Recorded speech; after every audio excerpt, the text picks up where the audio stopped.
Hello, ladies and gentlemen of the jury. It is I, Emily Sophia, or Mighty Sophia, here to break down for you guys the premiere pilot episode of Better Call Saul, Season 1, Episode 1, Uno. So, spoiler alert before we dive into the mad thick of things, as I will be bearing all in this review. I want to apologize to those of you who watched my other reviews and were anxiously awaiting this one, because everything in the known universe has been keeping me from watching this episode and reviewing this episode over the past couple days. And I know that I had also promised on my Twitter that I would do a dual Better Call Saul episode and review the first two premiere episodes together, and I didn't even do that, so clearly I am on a roll. And you also missed the epic battle for my desk chair that I just waged with my cat, and guess what? I lost. So, you know, I'm definitely feeling a bit like Jimmy McGill right now. You know, things aren't going my way. I feel like if he owned a feline, it probably would take his chair. And there's not a dang thing that you can do about it. Anyway, so as I expected, you know, I approached this show with very, very high expectations, and I know that a surprising amount of people who loved Breaking Bad were very reserved about this show. I mean, I knew that since Vince Gilligan was going to be putting his creative energy into this series, of course, we've got, I mean, really, it's kind of like, as far as the crew goes, it sounds like quite a few people returned from, who were involved in the Breaking Bad production. They returned to this one, so it's kind of a big family reunion of sorts, and I would certainly not be surprised in the future if we get to see other fun cameos from, you know, Jesse and Walter and company. I can certainly see it happening, but as for now, I am more than willing to bite off that which has been served to me. I loved this premiere. I loved it on so many levels. It has that fantastic narrative and visual quality that just immerses you in this gritty realism that is at once heightened by these truly fascinating and complex characters, Jimmy McGill, the future Saul Goodman, being one of them. And now, what I found interesting about this episode is, like at some points in Breaking Bad, this is not a totally new device to the overarching Breaking Bad universe, the episode began with a flash forward into the post-Saul Goodman return to Jimmy McGill life, which sees our sort of anti-heroic public defender forcibly retired after dealing with a most unsavory and bald-headed client. He's in Omaha, Nebraska, working at Cinnabon with a big old mustache and a fear of just about everything that moves. Because clearly this guy has been to war and back, and so we see this whole black and white montage of him. It almost looks like it's this happy little documentary, and I think Address Unknown is like the little jazz song that's playing throughout, and you know that with the black and white, you get a sense that it's going to be something somber, even with this happy music, and oh look, they're making cinnamon rolls, and it's great and fine and good, you know, gotta cook, but I certainly had the sense of foreboding that we were going to see a very depressed James McGill, and that much we did. And we see him too, you know, he's behind the counter trying his damnedest to be as unassuming as possible, and he catches the gaze of this guy from across the room, and immediately another aspect of the episode that I loved is just how in tune we are with the subtleties of Jimmy's emotions. Like when he's at that diner with the couple trying to get him to sign the deal and get their defense strategy going, all that stuff, you know, we hear the audible gulp as it was that really cool up close shot, and you just have that really uncomfortable, visceral, like his gulp, kind of like we swallowed it. It was so close and tangible, and so we see the panic in his eyes, and we see that he's totally paralyzed, and then the guy goes right by. And that's just pretty much what his life has become. It's become this paranoia and depression, and he goes home and he flips through channels and then ultimately ends up busting out an old VHS tape of his Saul Goodman commercials. So right from the get-go, even for those of us who have never seen Breaking Bad, we know that this guy is some kind of has-been of some sort. If we've seen Breaking Bad, then we completely and utterly understand how he got to this point. But yeah, there was quite a bit of foreboding and flash forwards that were interwoven in the Breaking Bad series, like, you know, in I think the last season and then season 2 with the whole teddy bear and the pool. And yeah, so this is, I really like that kind of narrative motif that we have going on, and it's our introduction to this character. And then we jump back in time to the pre-Saul Goodman days of Jimmy McGill. And he has the delightful opportunity to represent some young men in court. And it's a very interesting scene because we see him, like, he's pretty much preaching to the urinals. You know, this guy kind of peeks in and he's getting his spiel on. I think that's so interesting that we get to see all the behind the scenes goings on in the life of Jimmy. Things that we didn't really get to see as much in Breaking Bad, because he's already an established man. Who are you gonna call? And so we see him getting all amped up for this case, and he comes in swinging. He is preaching. He is ready to deliver this gospel message of freedom and justice. And ultimately, this whole glorious spiel that he gives in the courtroom is followed up by just one video. Just one little glimpse into, you know, the kinds of clients that Jimmy is already dealing with. A few young men in their undeveloped 19-year-old minds breaking into a morgue and having sex with a head. So, started at the top-ish, whatever you want to call this no man's land, but that is the place in which public defender Jimmy McGill currently must thrive or survive, as we see that he only comes out with $700 check for the three guys, and so we get pretty much launched into this desperation that he is experiencing. We see that he feels that the world is shorting him at every possible corner, and of course we get to see the parking fee ordeal with good old Mike, and I know that there's going to be some fun moments with him coming in the future as well. Nice to see a friendly face. He's always been the cool and collected type that everybody else is just losing their shit around, so, you know, it's fun to see him in that capacity once more. And as Saul throws a royal tantrum in his yellow, whatever kind of make and model of car that is, but already I can tell that it's going to be iconic. And this show really, I feel that it's going to make for itself a fabulous identity. It's already proven that much in this episode for me. I think what's so interesting is that we get to move through all these different components of Jimmy's life. We get a little taste of everything. We get a little taste of the stage life. We see the behind the scenes. We see him at home. We see him maneuvering through this dark and labyrinthian and double-sided world that he lives, because he's got to play it two-faced 24/7.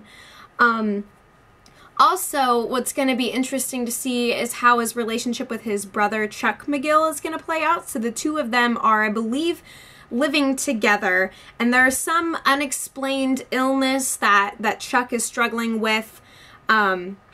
Earlier on, of course, Saul bursts into the firm with his almighty vengeance, once again assuming the form of the fire and brimstone preacher, and you know, demanding his vengeance and demanding to get what, like millions for Chuck. And we don't know who Chuck is. For all I knew, he was somebody that Saul had made up. But clearly we saw that first scene with Saul, Jimmy. It really is Jimmy right now. I'm going to try and stick with that. The first scene where we see Jimmy's true office and he's going through junk mail. He's got no voicemails. And then, of course, one $20-something thousand check that he promptly rips up after all this goings on about money. There's some money he doesn't want.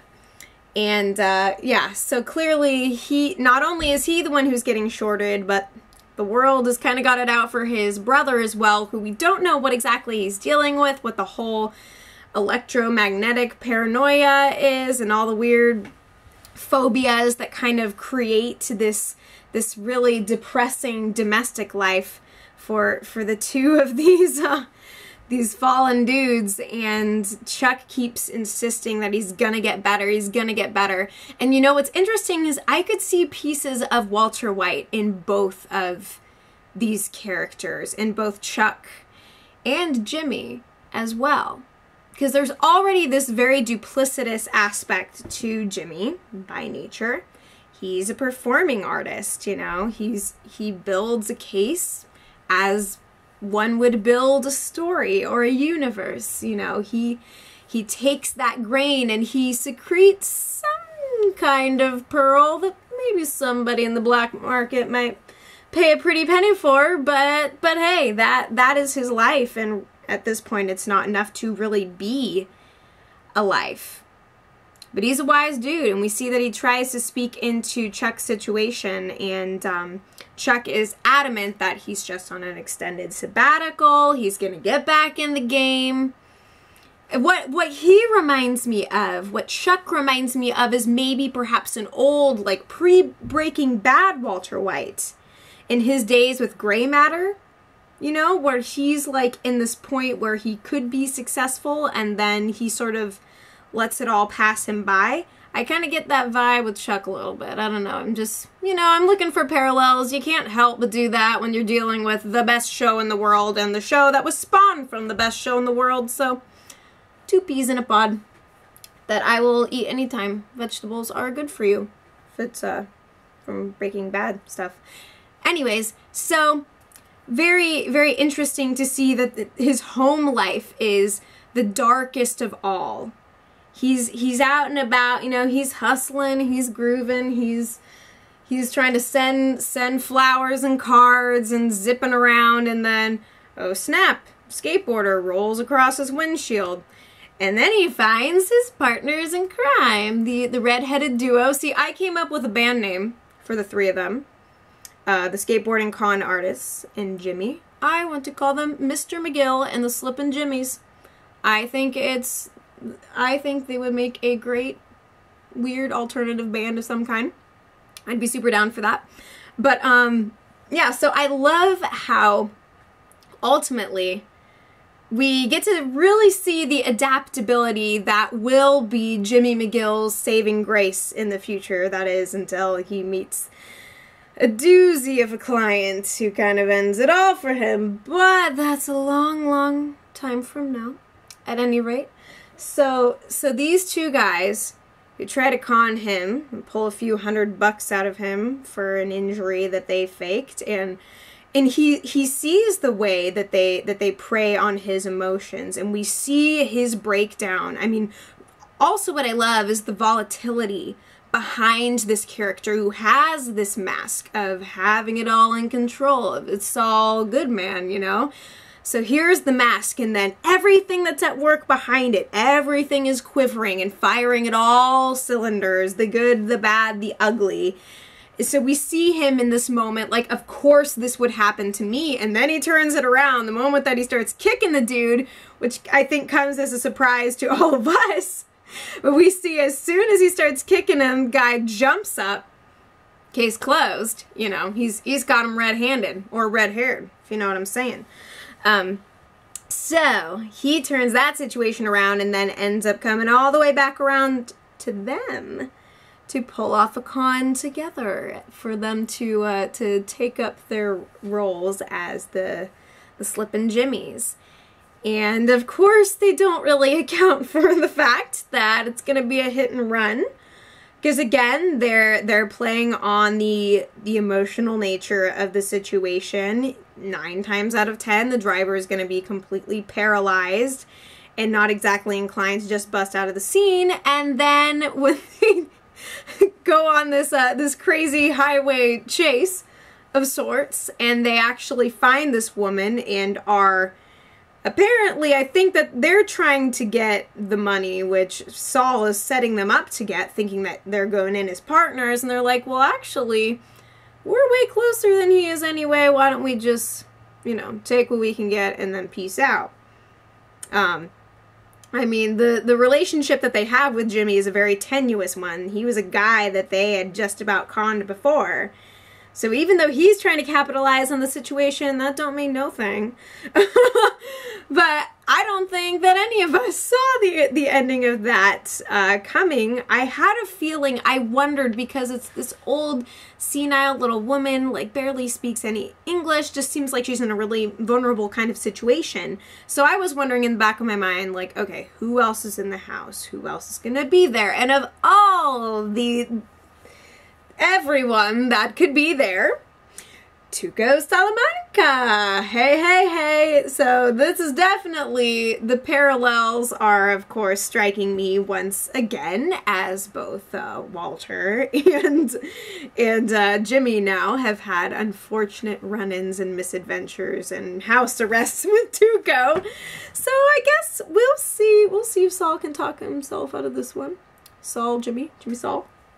Because, I mean, Walter was never really gifted in terms of charisma. He really just kind of came forth in gruff and violent bursts and just sort of let his reputation go before him.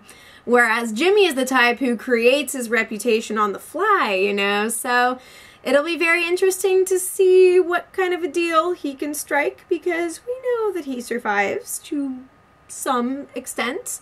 But yeah, so we're off to a truly solid start to what I think is going to be an incredible season and an incredible series. I really hope you guys are going to stay tuning in. You know, don't touch that dial, or do, if you're going to be calling Saul, because Saul is he's on his way. But yeah, so first we really have this very sad and depressing intro that, you know, it takes a kind of comic turn towards the end with Mr. McGill and the Slippin Jimmies trying to bust a move on the street. But, and I really like the funk music that they had playing there too. I look forward to hearing what the soundtrack of the show is going to be like. I downloaded the soundtrack for every season of Breaking Bad. So every once in a while when I'm playing shuffle, I'll get some like dirty rap song and I'm like, oh, the Jesse days. And I get weird looks, but you know, it's worth it. Things we do for love, am I right? So very much enjoyed this episode. I love the colors. The skate park was such an awesome place to, you know, just the visuals there were all kinds of fun. The cinematography is off to a great start. Lots that we see into Jimmy's character, lots that we're curious about. I would love to hear your thoughts, and please cover anything that I failed to address in this review. I will be back as soon as possible with my review of the second episode, likely tomorrow. So it is Tuesday the 10th right now. Tomorrow is Wednesday the 11th. I hope to have it up within 24 hours of this. And I've also got to do my Gotham vlog, so girls gotta eat, except YouTube doesn't pay me. So thank you guys so much for watching this review. Love to hear all your thoughts, your impressions, what have you. Bring them here. We'll have some good chats, okay? So you guys take care, and I will be back before you know it.